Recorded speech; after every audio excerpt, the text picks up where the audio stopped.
안녕하세요. 세상반사 신기한 이야기를 옛날 이야기처럼 슬슬 풀어드리는 과학을 듣다입니다. 본격적인 이야기를 시작하기 전에 문득 궁금해지네요. 지금 우리 선생님께서는 따뜻한 아랫목에 계신가요? 아니면 볕 좋은 공원 벤치에 계신가요? 전국 팔도 어느 동네에서 이 방송을 듣고 계신지 댓글로 살짝 귀띔해 주시면 제가 그쪽을 향해 더 반갑게 인사를 올리겠습니다. 자, 그럼 오늘 이야기 보따리를 한번 풀어볼까요? 네, 안녕하세요. 오늘 들려드릴 이야기는요. 밤하늘에 뻥 뚫린 아주 거대한 구멍에 대한 이야기입니다.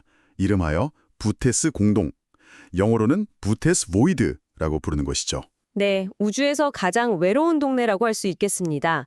그런데 이 거대한 구멍, 이 공동에 대해 이야기하려면 먼저 옛날 학자들의 생각부터 좀 짚어봐야 합니다. 아, 그렇죠. 예전에는 우주가 지금 우리가 아는 모습과는 전혀 다를 거라고 생각했잖아요. 맞습니다. 과거에는 우주를 아주 거시적으로 크게 보면 어디를 보나 물줄이 골고루 퍼져 있을 거라고 믿었습니다. 마치 잘 비벼놓은 비빔밥처럼요. 어느 한 숟가락을 떠도 나물과 밥이 고르게 섞여 있는 상태. 그걸 전문 용어로는 우주의 등방성이라고 부르죠. 우주는 방향에 상관없이 동일한 모습을 보일 것이다 라는 믿음. 네, 아주 합리적인 생각이었죠. 그런데 1981년에 이 믿음을 송두리째 산드는 발견이 나옵니다.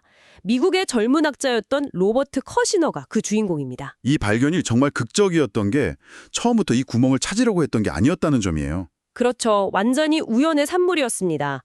당시 커시너 팀은 목동자리라는 별자리 근처에 은하들을 관측하고 있었는데요. 네. 맞다니 별들이, 정확히는 은하들이 빼곡하게 있어야 할 그곳이 텅 비어있는 걸 발견한 겁니다. 처음에는 믿지 못했겠어요. 장비가 고장났다고 생각할 법도 한데요. 당연히 그랬습니다. 망원경 렌즈에 먼지라도 붙었나 아니면 데이터에 오류가 생겼나 몇 번이고 다시 확인했다고 합니다. 하지만 아무리 다시 봐도 그곳은 텅 빈 공간이었습니다. 그 크기가 정말 상상을 초월하더라고요. 네, 빛의 속도로 3억 3천만 년을 날아가야 겨우 가로지를 수 있는 크기니까요. 우리 은하 지름의 거의 3,000배에 달하는 규모입니다. 와, 3억 3천만 광년. 정말 감이 오지 않는 크기네요. 당시 과학계가 받은 충격이 정말 엄청났겠어요. 잘 꾸며진 밭 한가운데에 갑자기 거대한 싱크홀이 나타난 거나 마찬가지잖아요. 정확한 비유입니다. 그래서 학자들이 이 기이한 공간의 이름을 붙여줬죠. 목동자리에 있는 텅 빈 동굴이라는 뜻으로 부테스 공동이라고요. 자, 그럼 이제 가장 중요한 질문으로 넘어가 보죠. 도대체 왜 우주에는 이런 거대한 구멍이 뚫려 있는 걸까요? 왜 우주는 고른 비빔밥이 아니었던 걸까요? 과학자들은 이제 우주의 진짜 모습이 거대 거품 구조를 이루고 있다고 설명합니다. 거대 거품 구조요. 네, 이 구조가 어떻게 만들어졌는지를 이해하려면 시간을 아주 멀리 거슬러 올라가야 합니다. 우주가 처음 탄생했던 약 13억 8천만 년 전, 빅뱅 직후로 말이죠. 그때는 물질이 비교적 고르게 퍼져 있었다고 들었습니다. 맞습니다. 비교적 고르게 퍼져 있었죠. 하지만 완벽하게 균일하지는 않았습니다. 아주 미세하게, 정말 눈에 보이지도 않을 만큼 미세하게 물질이 조금 더 뭉쳐있는 곳들이 있었습니다. 바로 그 작은 차이가 모든 것을 바꾼 거군요. 그렇습니다. 바로 중력 때문입니다. 아주 약간이라도 물질이 더 모여있던 곳은 주변보다 중력이 아주 미세하게 더 강했겠죠. 네, 그렇겠네요. 더 가졌던 곳은 계속해서 주변 물질을 끌어모아서 점점 더 커졌고요. 이렇게 뭉쳐진 곳들이 바로 은하, 그리고 은하들이 또 모인 거대한 은하단이 된 겁니다. 반대로 물질을 다 빼앗겨버린 곳은 점점 더 텅 비게 된 거죠. 그 텅 빈 공간이 바로 거대 공동, 즉 보이드가 된 것입니다. 그렇군요. 그럼 이 부테스 공동은 주변에게 물질을 아주 심하게 빼앗긴 동네라고 볼 수 있겠네요? 아주 심하게 빼앗긴 정도가 아니죠. 계산상으로는 부테스 공동의 크기라면 원래 약 2,000개 정도의 은하가 있어야 정상입니다. 2,000개요? 그런데 실제로는 몇 개나 발견됐죠? 지금까지 발견된 것은 단 60여 개에 불과합니다. 과학자들은 이런 상태를 밀도가 극도로 낮다고 표현합니다. 와, 2,000개가 있어야 할 곳에 60개밖에 없다니. 그런데 그 60개의 은하들도 아주 독특한 특징을 보인다고 하던데요? 네, 아주 중요한 지점입니다. 이 공동 안에 고립된 은하들은 말 그대로 수억 년 동안 이웃 없이 혼자 지내온 셈입니다. 다른 은하와 부딪히거나 서로 중력으로 영향을 주고받을 기회가 거의 없었던 거죠. 상호작용이 전혀 없었다. 네. 그래서 태어난 모습 그대로 거의 변하지 않고 아주 조용히 늙어가는 특징을 보입니다. 일부 학자들은 이 은하들의 모양이 뒤틀림 없이 깨끗해서 튜브 모양의 은하라고 부르기도 합니다. 우주의 화석 같은 존재들이죠. 아, 듣고 보니 이 거대 거품 구조라는 게 조금 더 와닿는 것 같습니다. 이걸 우리 생활 속에서 찾아볼 수 있는 비유가 있을까요? 가장 좋은 비유는 아마 목욕할 때 내는 비누 거품일 겁니다. 비누 거품이요? 네, 수많은 은하와 은하단은 비누 거품의 그 얇은 막 부분에 다닥다닥 붙어 있는 거고요. 거품의 속, 그러니까 공기만 차 있는 그 텅 빈 공간이 바로 거대 공동인 셈입니다. 아하, 그럼 우주 전체가 수많은 비누 거품이 모여 있는 모습과 비슷하다는 거군요. 재밌네요. 만화 영화에 나오는 구멍 뚫린 에멘탈 치즈도 좋은 비유가 될 것 같아요. 그것도 아주 좋은 비유입니다. 우리가 사는 우리 은하수는 그 치즈의 노란 부분 어딘가에 있는 거고요. 부테스 공동은 그 치즈에 뚫린 아주 커다란 구멍 중 하나인 거죠. 저는 또 이런 생각도 드네요. 이 거대 공동이 만들어지는 원리가 어쩌면 시골 인구가 줄어드는 현상과도 좀 비슷하지 않나? 어떤 점에서 그렇게 생각하시죠? 일자리나 편의시설이 많은 대도시로 사람들이 계속 몰리잖아요.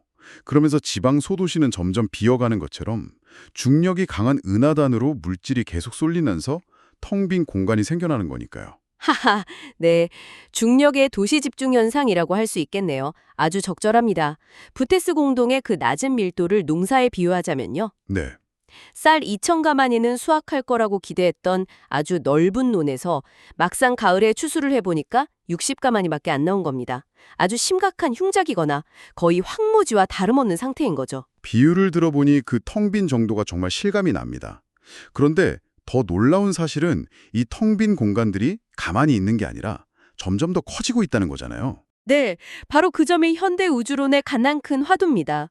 과학자들은 우주를 팽창시키는 어떤 미지의 힘, 암흑에너지, 다크에너지 때문에 이 구멍들이 서로 합쳐지면서 점점 더 거대해진다고 보고 있습니다. 암흑에너지, 들어는 봤는데 정확히 어떤 힘인가요?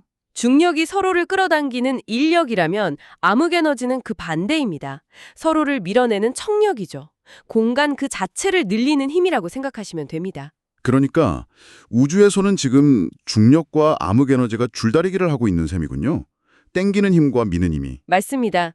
그런데 현재까지의 관측 결과로는 이 줄다리기에서 암흑에너지가 이기고 있는 것으로 보입니다. 특히 부테스 공동처럼 물질이 거의 없어 중력이 약한 곳에서는 암흑에너지의 미는 힘이 훨씬 더 강하게 작용하겠죠. 그래서 빈 공간이 점점 더 넓어지는 거군요. 이 현상이 계속된다면 아주 먼 미래의 우주는 지금과는 완전히 다른 모습이겠어요? 네, 아주 먼 미래에는 우리 은하 주변에 가까운 은하들을 제외한 모든 외부 은하들이 우리 시야에서 사라지게 될 겁니다. 빛의 속도보다 더 빨리 멀어져서요. 그때가 되면 밤하늘을 올려다봐도 우리가 속한 은하의 별들 외에는 아무것도 보이지 않는 정말 칠흑 같은 어둠의 시대가 올 수도 있다고 합니다. 부테스 공동 같은 거대한 없음이 우주의 표준이 되는 시대가 온다니. 이 거대한 허공 이야기를 듣고 있으니 마음 한구석이 좀 허전해지는 것 같기도 합니다, 선생님. 충분히 그러실 수 있습니다. 하지만 반대로 한번 생각해 볼 수도 있습니다. 우리는 그 춥고 어둡고 텅 빈 공간이 아니라 별들이 이렇게 옹기종기 모여있는 따뜻한 은하수라는 마을에 태어났다는 사실을요. 이것은 어쩌면 기적과도 같은 일입니다. 수많은 빈집들 사이에서 유일하게 불이 켜진 따뜻한 집에 우리가 살고 있는 것과 마찬가지니까요. 그렇네요. 부테스 공동이라는 그 거대한 빈 공간이 역설적으로 우리 곁에 있는 존재들의 소중함을 일깨워주는군요. 네, 별들도 저렇게 혼자 있으면 외로워 보이는데 사람은 오죽하겠습니까?